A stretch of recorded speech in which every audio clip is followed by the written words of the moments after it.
بسم الله الرحمن الرحيم. السلام عليكم ورحمة الله وبركاته. أعزائي المشاهدين متابعي قناة الإبداع، أسعد الله أوقاتكم بكل خير، وأتمنى أن تكونوا بدوام الصحة وتمام العافية. فيديو تعليمي جديد هنا أحبابي الكرام. قناتي أنا أكرر وأقول قناتي تعليمية. اللي يحب يشاركنا فد شي يفيدنا احنا نكون ممنونين إليه.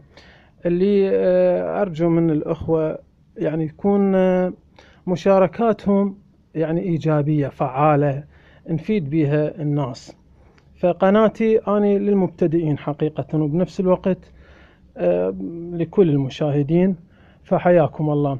هنا أنا حبيت أنبه على فد شغلة يعني أو فائدة. يعني هنا أنا طبعا مكان غسالة مال ملابس، هاي هنا خلاط. خليتها طبعا أنا مخليها بالسطح فوق يعني بالطابق الأخير.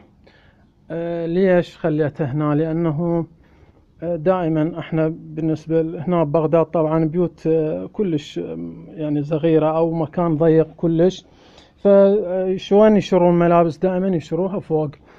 فحبيت انه تكون يعني هنا طبعا قريبة على السطح، بحيث انه مباشرة لما تكمل غسل الملابس تكون قريبة هنا على السطح. هذه شوية تخفف من ثقل الملابس. وهنا طبعا اكو قسم يخلوها بالطابق الارضي جوا، قسم يخلوها بالحمام، قسم يخلوها بالطابق الثاني، فماكو اشكال. بس يفضل انه تكون قريبة على مصدر يعني أشعة الشمس أو وين يشروها الملابس يكملوها. هنا الملاحظ أنه الحفر صار داخل من داخل مو من الخارج، فماكو أي إشكال بالمناسبة يعني.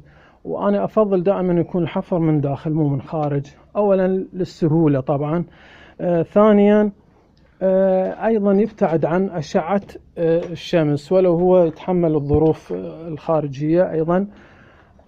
وأيضا ملاحظة يعني هنا هاي الأنابيب هنا ظاهرة لما نحفرها نركز أولا على الترتيب الحلو، تنسيق الأنابيب ضمن القياسات المضبوطة.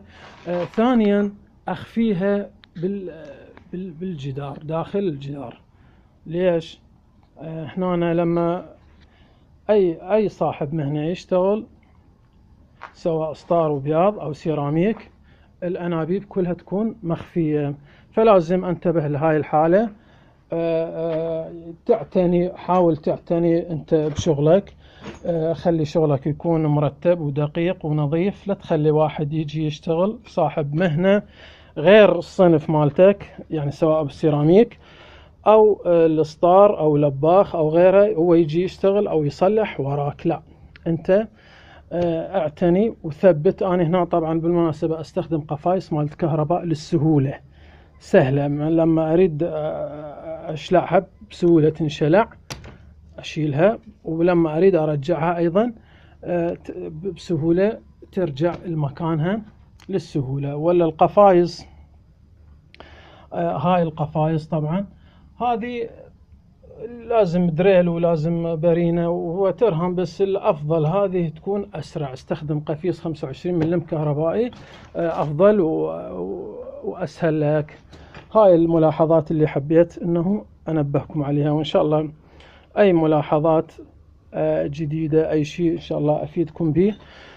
أنا عند حسن ظنكم، أخوكم حامد الدليمي، والسلام عليكم ورحمة الله وبركاته.